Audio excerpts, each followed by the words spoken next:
So welcome everybody. Welcome to Vital Strategies Live.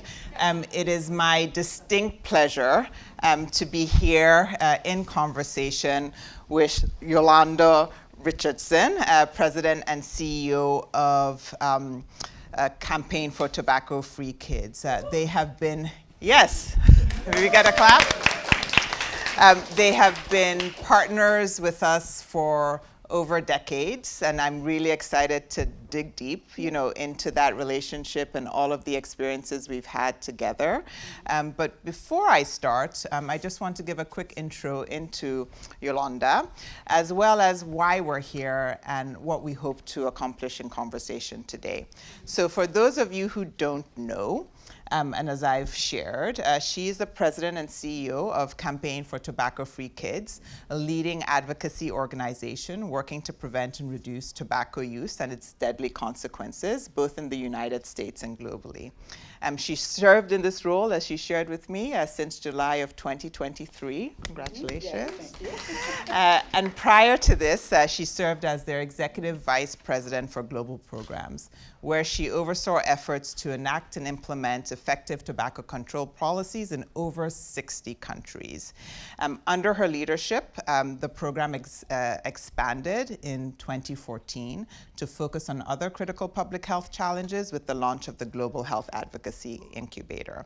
She's recognized as a global public health expert with over 23 years in advocating for vulnerable populations, women's health, as well as providing strategic support on a whole range of issues, having worked and traveled in more than 60 countries. That's an amazing feat. I hope you've tracked all of those miles and claimed them across Africa, Asia, Europe, and Central and South America. We're so lucky to have her with us here today. As all of you know, this topic is a timely one. We know that we have made huge gains in tobacco control over the last 20 years, where we've seen prevalence declining globally. That's due in part to not just your tireless work, the work of your organization, the work of Vital Strategies and of so many of you in the room. But we know that if we take our foot off the pedal, we're likely to see a decline in those gains because still, despite everything we've done, tobacco is still the leading cause of preventable deaths, and there continues to be relentless pressure by the tobacco industry, who are stopping at nothing to get the next generation hooked on this harmful product and commodity.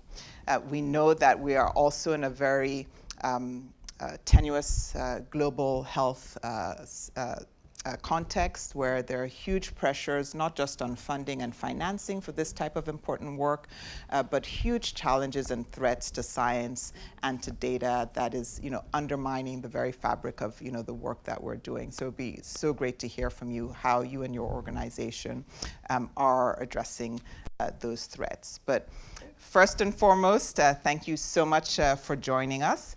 And to start, I think we have the pleasure of kicking this conversation off with a video, which we'll watch right now. So thank you. Yeah, thank you.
So a picture tells 1,000 words, so we can probably just end this conversation and go home now. Yes, done. But I found it very powerful, and I think one of the first statements that came up there was the power of our voices, and I'm sure a lot of thought went into the images that we saw. I'd love for you to talk a little bit about, what this video represents. How does it represent the work that you do and your principles and the approach you bring towards advocacy, and some of the highlights that were shown in the video. Yeah, thank you so much, and thank you for having me. Vital Strategies feels like home in so many ways. We have a long-standing partnership, and I look at it and see so many colleagues that we've worked together with over the years, where we can exchange war stories about the kinds of things that we've been able to do together.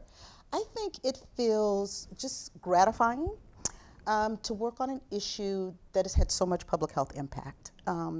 And we are very lucky in tobacco control. When I came to the issue, I was so excited. I can remember interviewing. When was that? I'm not telling. I came. It's actually going to be 16 years in a couple of months. My coming to the campaign. But I can remember when I came to the campaign and I was talking about possibly coming. Matt Myers, who was then the president, said to me, "So what is drawing you to this issue?" And I said, it's the first job I've ever had that allows me to put my lawyer brain on, because I have a background in law, and then I have a background in public health. So it seemed just like the perfect fusion for my life and my career's work. And I think we're incredibly lucky as a community that we have a global treaty that does two things that I think are critically important. The first is it is the embodiment of global consensus that there is a problem. And there's a problem of such a magnitude that we as a community have collectively come together to declare it as such. And we're on the 20th year anniversary of the Framework Convention on Tobacco Control, so that just feels really momentum in this year where it's also very tough. But the other thing that the Framework Convention does is that it also provides the framework for the solutions. So it is just not an articulation of the problem and the need to address the problem. It provides a framework for action. And I think all of us who have worked on tobacco control feel really gratified that we have that, and we're not debating, what we should be doing or what works. We actually know. And therefore, we've built this incredible body of work around the world on an issue that many thought that we wouldn't be able to do because we had such a fierce opposition in the tobacco industry. So I just feel gratified, most of all, that I've had this wonderful career working on this incredible issue with really fantastic partners like you guys. So when I see this video, it was the first video we played when at the first gala. We have an annual fundraising event that I was then president of, and we wanted to compile something that really represented our evolution as an organization. As you noted, we started off doing domestic tobacco control. And it really built an outstanding reputation as an organization. I can say that with complete, with not taking any credit, because predate me. So it was a fantastic organization and really successful in its domestic tobacco control work. And when I came on board, I came on to help the organization expand to the global work. But then we further evolved to work on other public health issues. So being able to be there and witness that transition and center the advocacy as much as centering the issues that we work on. And we try to really tackle public health issues where the solution, or at least a substantial part of the solution, is policy. That changing policy creates a different dynamic in terms of what the public health outcomes are going to be on that issue. And so to establish that as a space in the field of public health, and then to lean into it on other issues has been really important to the evolution of the organization and to the evolution of what I now spend my time on.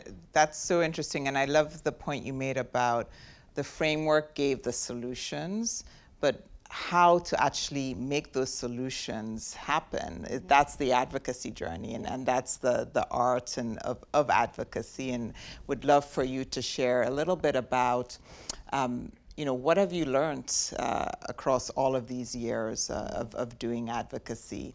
What works, what doesn't? Would love any war stories from, wins that you maybe thought were not possible. Because I do think a couple of things. One, during this time, I do think we need to be reminded that progress is possible and that we can find wins in unexpected places. All of these sayings, out of crisis comes opportunity. But I do think this journey tobacco has been on for the past 20 years is so salient for the moment that we're in. And I'll bring it back to, most recently I was in Geneva for the World Health Assembly. And it was, again, another historic moment, with, I think, the passing of only the second, global framework, this time for pandemic control.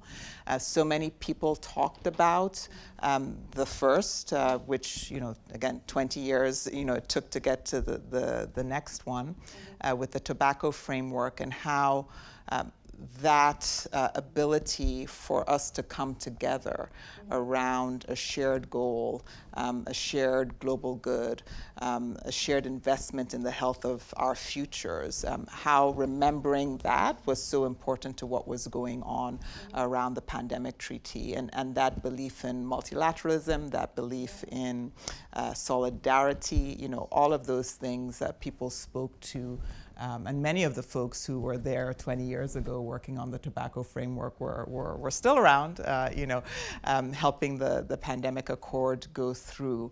So I don't think we should, one, undervalue just how important, that framework was. And as you said, it reinforced that we are committed to this issue. It gave us a solution. And so, we all had a North Star to get towards. And thinking now, 20 years later, what else can we learn from that 20-year journey that may be important for the other critical global health issues we're grappling with right now? Yeah. I mean, how much time do we have? I mean, there are just so many lessons, I think, from, doing this work over the last years. I think a couple of things I'll say. One is how important, patience is, right? It is, policy work, it requires a whole range of things. It requires having the right communication strategy. It requires reaching out to policymakers. It requires defining your public health objective very narrowly and specifically. It involves building and sustaining coalitions. So there are lots of ingredients that make for success, but making sure that you are patient as you are moving through sort of the process of going from the conceptualization of a campaign to finally getting a policy passage. There's so many, it's rarely linear. It's usually, it takes many turns, and it takes a lot of turns when you're coming up against an industry. So we've just learned, and we've been lucky to have, a funder who gave us the ability to be patient. So just recently, a year or so ago, we helped and supported the Mexico government to pass a tobacco control law to close gaps in its current tobacco control law. We waited almost 10 years for that to happen. When it was really clear that it wasn't going to happen at the national level, we did a lot of subnational work. And the goal there was to have at least 50% of the states pass tobacco control laws, so that when we went to the national government, and when we timed it in a way where we had a government that was sympathetic, it was much easier to say, already half of the country believes in this, and you have public support for it. And then that law was passed, and then after the law was passed, then the government had to issue regulations, and then after the regulations went into effect, the tobacco industry sued. So at one point, there were 2,000 suits challenging the Mexico law. So it's rarely, if ever, linear. And it's never done. And it feels like it's almost never done. But I do think that, just like with so many things, success engenders success. It greases the wheel. It shows, as you say, what's possible to happen and get done. And it gives advocates on the ground and even governments the confidence to know that, even if it didn't happen this time, there's going to be momentum for it the next time. I do think that point around patience is critical. I think one of the things I also say, if it was easy, it would have been done already. And in public health, sometimes we may get, again, off that North Star track by thinking about results, that we can measure in the short term. But if you're measuring short-term results, more than likely that impact is not long-term, or is not sustained. And so I do actually want to, kind of double down on that point around patience is critically important. But how do you keep people along on that journey? 10 years is a long time. I also saw a lot of young faces, in the video. How do you sustain the engagement across such a long period of time? Yeah, I mean, it's celebrating the little wins, stopping, pausing along the way to say, hey, we got the vote we needed to get this bill out of committee. We got the vote from the floor. We got a new champion on board. Those celebrations along the way are really sort of critical, I think, to keeping the momentum going. But it's also really just important, as you noted from the video, is always having diverse voices who ask you questions in a different way than you might have anticipated or understood. So bringing voices from different communities together to just keep you honest about what you're doing. Bringing young people in, because they always have energy, they always have energy. You're saying we don't? And directing it in a way that really sort of mobilizing it. We've kept young people as a part of the work we've done both in the United States, but also as we do our global work. But it is really just good partnerships too, and the beauty of thinking about, how do you keep partnerships strong even when there's disagreement, or even when, there are different institutional values that, make that more of a challenge. I am, 100% committed always to trying to figure out how to work in partnership. It's just a kind of sort of way in which I think and enjoy the work, One of the reasons I stopped practicing law, I like to say, was because, in many ways, law is adversarial. And a lot of people think that advocacy is adversarial. Yeah, I was about to say. But it's not. It's not? It's about building coalitions. Yeah. It is about building partners and being better than the opposition. And making your case. And you're adversarial to the opposition. Exactly. Okay. But it's so much fun and so much more rewarding when you have good partners who along the way you can do things together. Yeah. So. And I think you're exactly right. You can't do everything, and you're not best at everything. And so actually one of the questions I have for you, you mentioned youth and bringing energy. I've also find they ask you the tough questions. What perhaps has been a really tough question you've been asked, across your career, whether it's been by a young person or not, and how has that maybe changed how you've approached something? Yeah, I think the question we get most is, how do you meet policymakers? How do you meet journalists? How do you meet the people who can carry your message and help it to get traction? And I will do it, this is a little tongue-in-cheek, but I remember when I was a runner and I decided to join a running club, and I went right up to the instructor and I said, look, I can run for a really long time, but I just can't run fast. And I said, so can you tell me how I can run fast? And he said, yeah.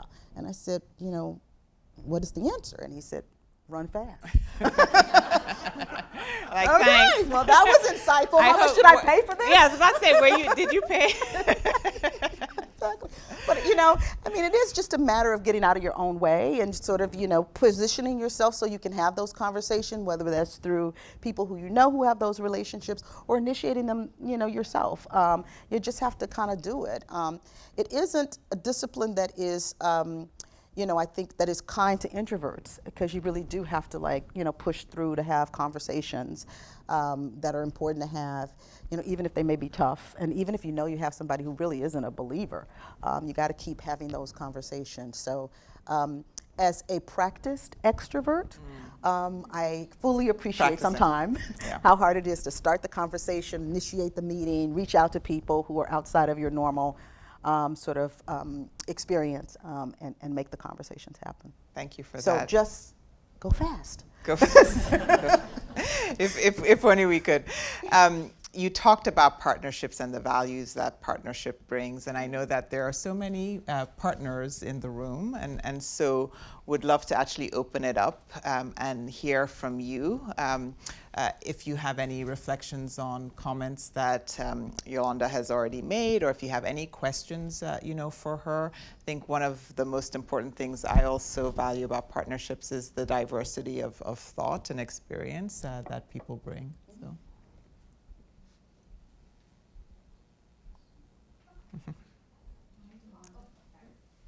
Turn me on. Hello. Yolanda, could you talk just a little bit about, in your 16 years, what are some of the things you're most proud of that TFK or you've been able to achieve in tobacco control and otherwise? Yeah. Again, so many. I'm lucky to be able to say that, right? But, Rebecca, you're a partner in crime with me on the one that comes to mind really quickly, and that was getting the national policy law change in Russia. It was, people think, we were working in Russia. This is obviously pre-Crimea, but we were there. We weren't getting much traction, I think. And so, I can remember being at dinner one night and just saying, like, how are we gonna make this happen? And all of us were, had a healthy skepticism about whether we would get any progress in Russia. But again, patience, and we kept at it. And the most important thing that we realized in, sort of eureka, that if you wanted anything to happen in Russia, you had to make sure that Putin wanted it. So how to frame the issue and the concerns in a way that Putin could hear, and that he could get behind. And so some of the sort of national sort of concerns and policies really focused on a healthier Russia. He also was, really into health, a healthy lifestyle. And so we started to just drill down through that.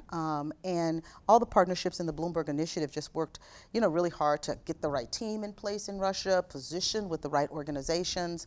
And ultimately, we ended up passing, at the time, what was the strongest tobacco control law that had ever been passed. It was completely comprehensive. And the really impressive thing about the Russian law was that Russian government was really committed to implementation.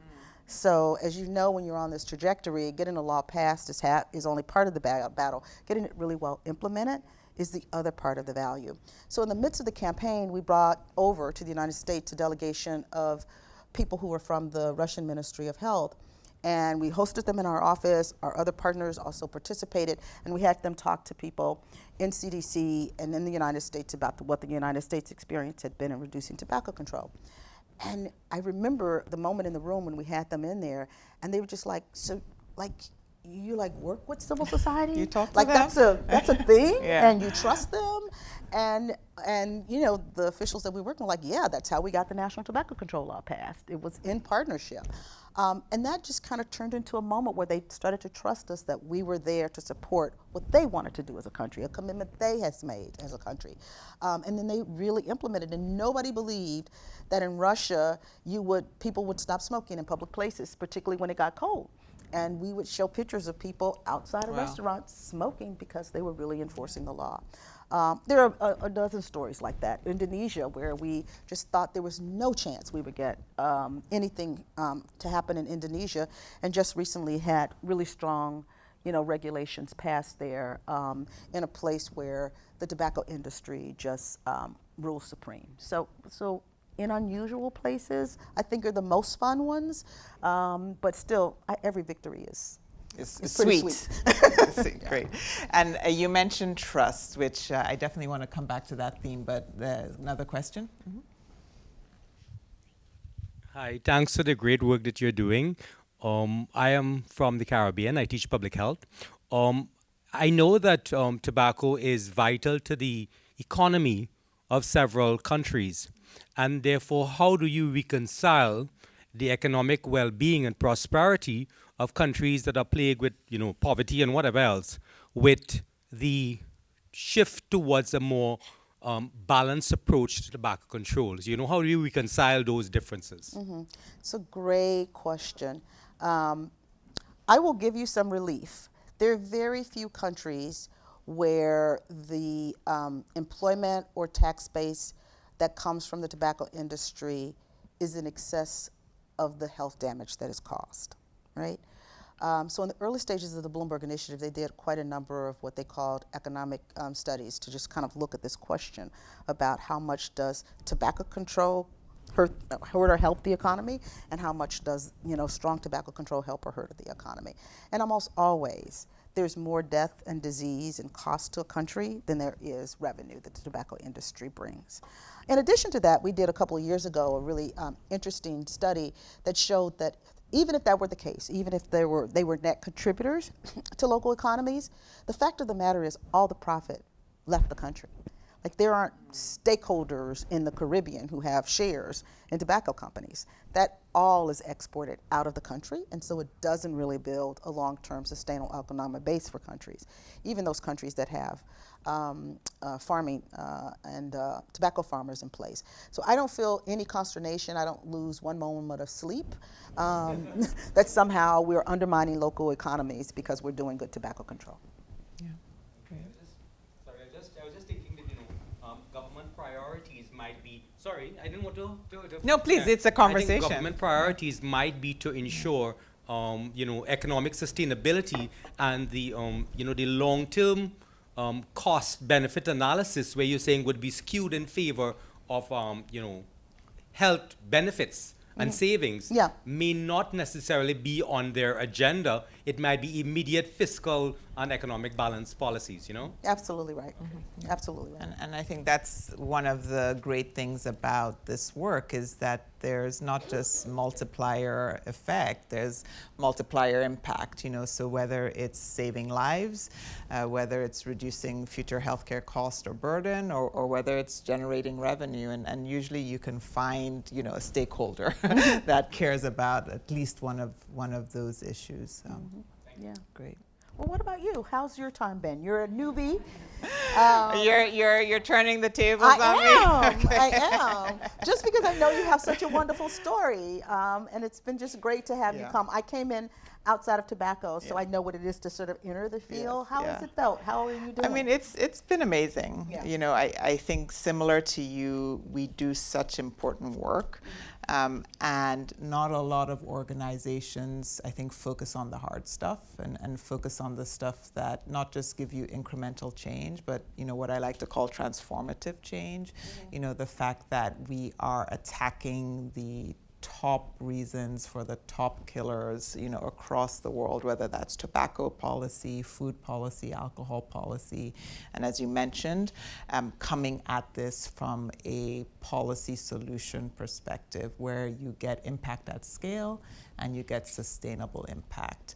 And so, for me, when I look at what's needed in the world, it really is more organizations like Campaign for Tobacco-Free Kids and Vital Strategies who are focused on this, again, in support from our partners, Bloomberg Philanthropies. And not a lot of organizations can do that. So it's been a really steep learning curve. Obviously, as you know, I'm a global health person. Tried and true.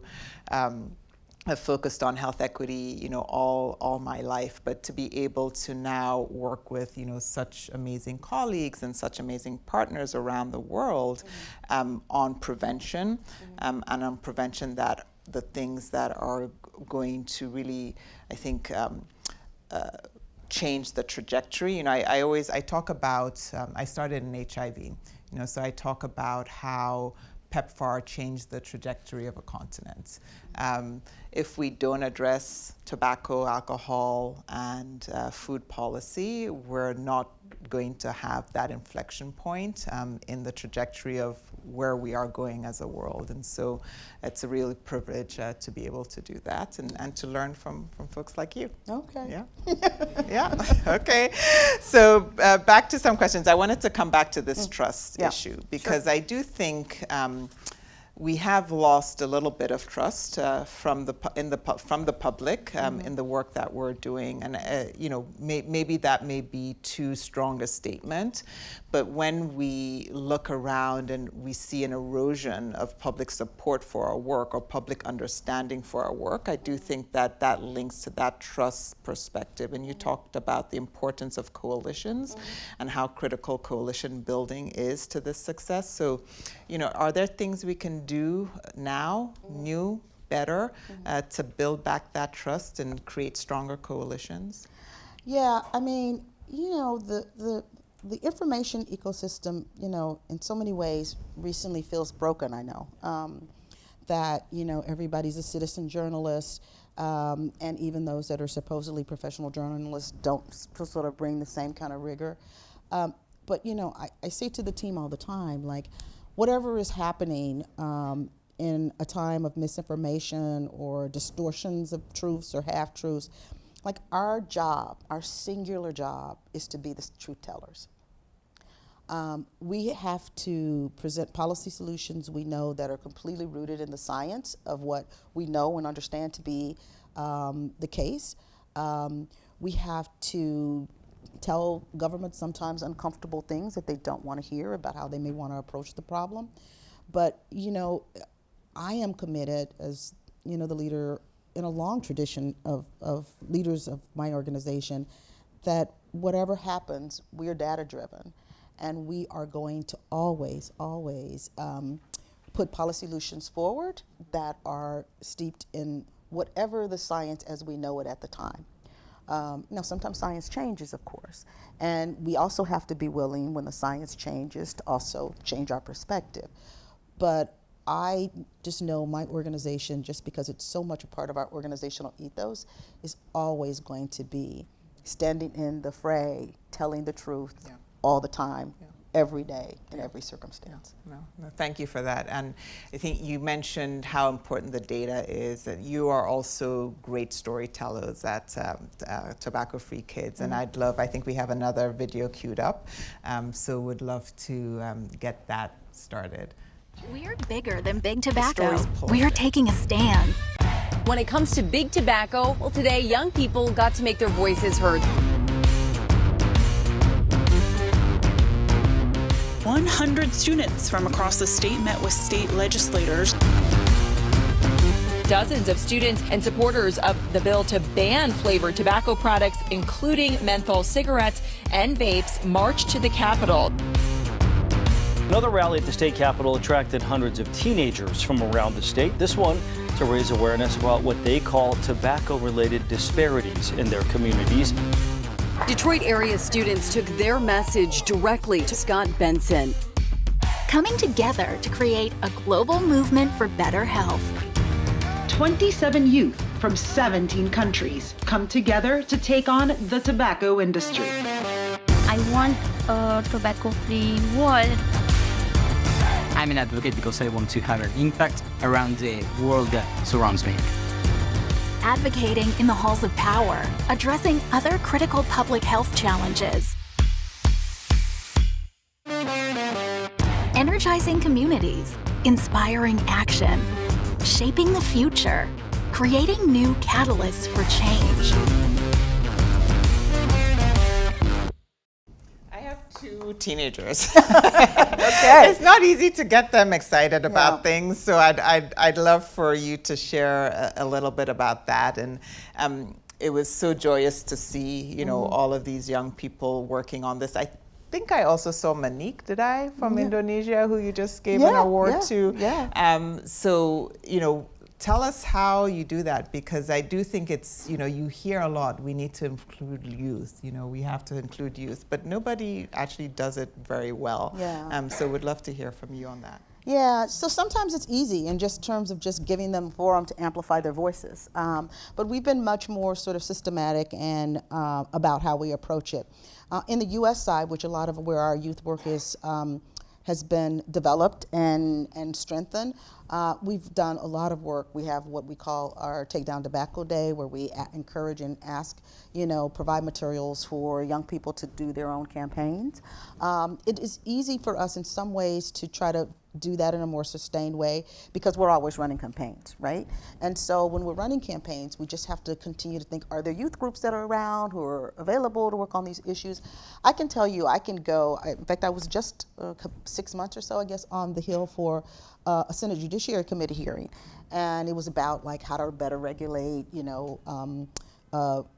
e-cigarettes. And so I did, like, this is what the government needs to do, when I had my 8 points very, well delivered. And then somebody from the industry side. And then there was this young woman who got up and talked about the impact of vaping on her life. And you could hear a pin drop in the room. So I did my job, which was to talk about the data, but who will be remembered in that moment is that young woman talking about the devastating implications of vaping on her life and how it radically changed her life because the addiction became overwhelming. Not only did it make her sick, but it literally changed her life in so many other foundational ways.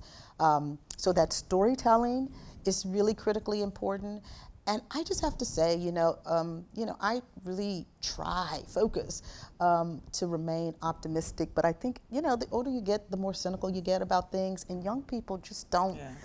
They come ready to work. Yeah. They come ready to work. They come ready to bring enthusiasm. We get out of their way. They're not overly invested in either problems or solutions. They really bring a new take. So I think we just find it really gratifying and infectious to have them involved in campaigns that we're running. So when we recruit young people for our global Young Youth Ambassadors program, we recruit people from the organizations that we already partner with so that we make sure that they're going to go back to organizations where they can bring that voice and amplify their voices within those campaigns. It's very hard to do one-off things. I think that's one of the downsides of leadership programs, so we really try to work with youth who are already connected to an organization or an institution so that they can go back and immediately use. Where that's not there, because I don't think I see that everywhere, do you work on building that institutional capacity for the integration of youth into organizations? Yeah, we do, but what we try to do when we ask organizations to nominate colleagues to participate in our youth programs, we ask them to think about who is going to be someone who's going to come back and really use it and generate it and create, kind of the energy. And we ask them to commit to sort of helping them to do that when they get back. So we had this one story of we had just had someone who participated in one of our global youth summits, and it was in Zambia, and she was having, they were in the midst of doing a campaign to pass a Zambia national tobacco control law. And she went back and she challenged the president and said, why are you letting the tobacco industry, prevent us from enacting a strong tobacco control law? And she mobilized the young people and just got media attention that, again, us policy wonks might not have gotten. So having that voice out there, loud and clarion, is icing on the cake. It's inspirational. Yeah, it is. No. Thank you. And thank you for doing that, because I do believe not everybody does it and not everybody does it well. Yeah. So, and the fact that you also celebrate and acknowledge, their contributions and their impact, just definitely want to take a moment to celebrate that.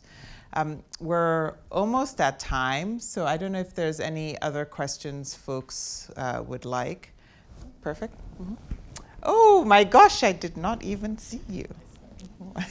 There's somebody who knows how to do work with young people. Yes. Thank you so much. It's really been fascinating. I'm Natalia Kenam with UNFPA, working on reproductive health. So there was a headline just maybe today or the day before on Hollywood and how smoking is like the new cool.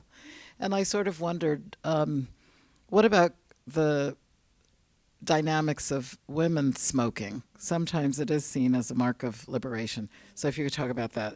But I just want to pay tribute to everything that you've done to really sharpen the idea that, especially in countries that felt they didn't have power, that you can take on industry that's deleterious to health in that partnership model that you described. It's totally remarkable, Yolanda. We learned from you. Thank you. Thank you. So, in many ways, tobacco is a gendered issue. The largest number of smokers are from Asian countries, and disproportionately, they are male smokers. women in Asia, these are all generalizations, but the data supports it, are not smokers. So it is an epidemic, at least in Asia, but in a lot of the world, of men. And what we've tried to do in our work, because we're so committed to equity work, is despite that being the case, is to make sure that we are not forgetting women along the way. And what women tend to do in many parts of Asia, but in other parts of the world, they also use smokeless tobacco products. The Bloomberg Initiative had originally just really focused on number of smokers. That was the way in which they defined the initiative. And then it grew to sort of take on other kind of tobacco products which were disproportionately smoked by women.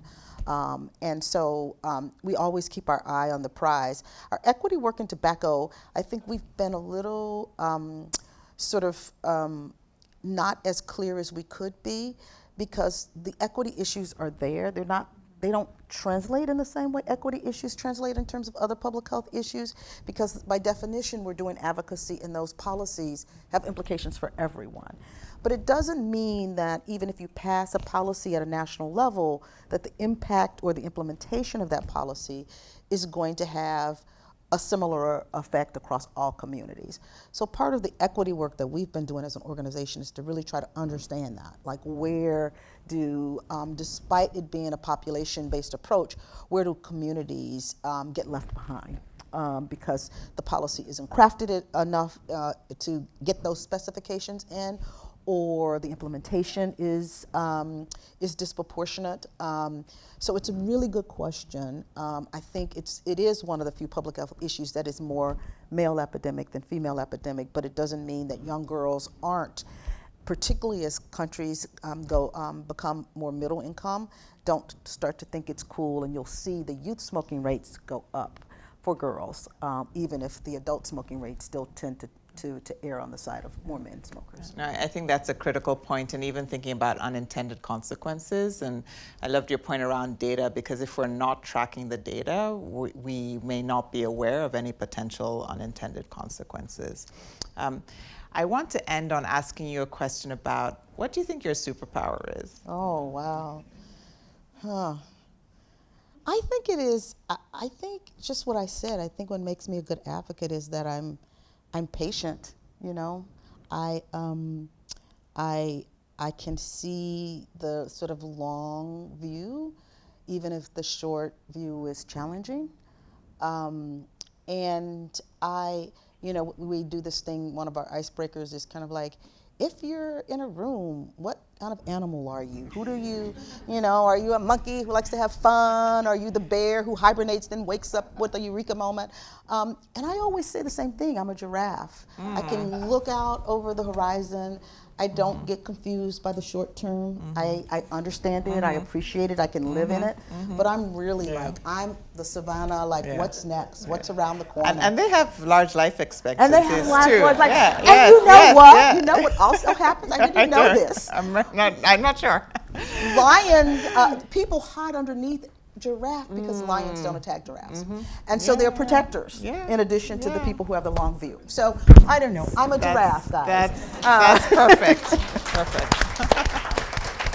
And you, what animal are you? I'm not sure. Well, thank you for this. It was lovely. Thank you. And thank you all for joining. Thank you for visiting us at Vital Strategies. We have refreshments outside of this room, and we hope we can continue the conversation, and you can learn more about advocacy in action from Yolonda and from all of us here. So thank you for coming. Thank you. And cheers. Yes, I know. Thank you.